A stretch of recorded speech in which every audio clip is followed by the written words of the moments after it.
Welcome. This guide from UNC-Chapel Hill's Office of Institutional Research and Assessment walks through the Student Learning Outcomes Assessment Plan.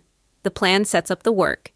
It clarifies what students should learn, what evidence faculty will examine, what performance counts as success, and when the work will happen. The form has 3 setup sections and a 4-column table. A useful plan does not predict results. It establishes a coherent process faculty can carry out. Begin at the top of the form. Enter the date the plan was last updated and the academic year or years for which it is effective. Identify the school, department, degree, or major, and contact person.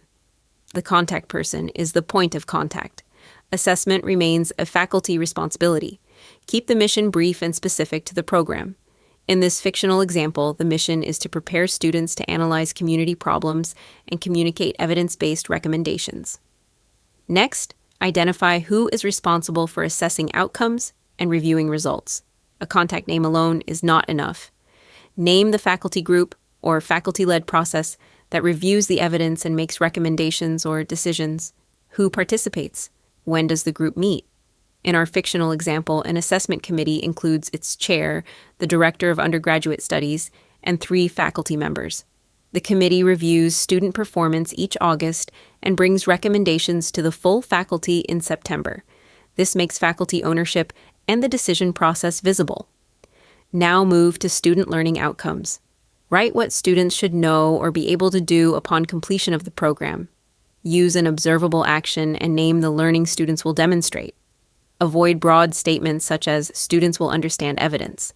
A measurable version is, by completion of the program, majors will evaluate evidence from multiple sources and develop a well-supported recommendation. That outcome is specific enough to guide the assessment method and scoring criteria. The second column asks how the program will determine whether students are achieving the outcome. Use direct evidence from student work that represents program-level learning.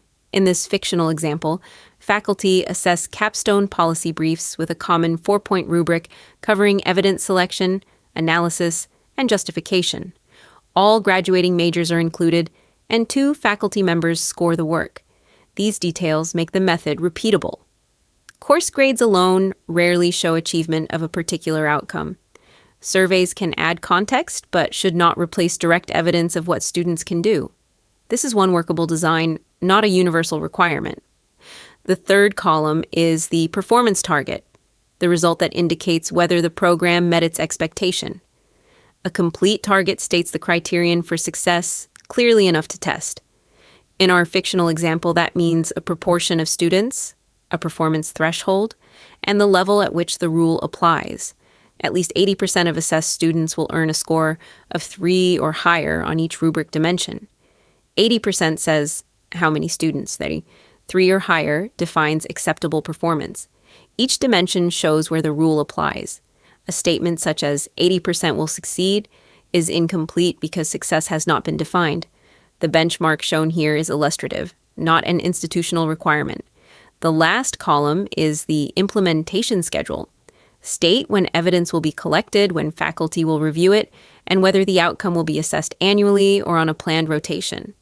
In our example, faculty collect and score capstone work each spring. The committee reviews aggregate and dimension-level results in August. The full faculty considers actions in September. Different outcomes may follow different schedules. The timing needs to be explicit, feasible, and connected to the people named in the responsibility section. Finally, read across each row. Does the method produce evidence for the outcome? Does the target apply to that method and identify a clear threshold?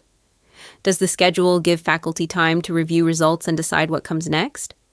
Then check the form as a whole. Look for current information. A concise mission, named faculty responsibility, measurable outcomes, direct evidence, complete targets, and practical schedules.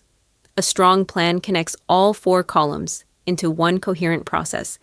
It establishes how faculty will gather evidence, interpret it, and use what they learn. Use the current plan template from the Office of Institutional Research and Assessment and contact the office if you would like assistance refining your plan.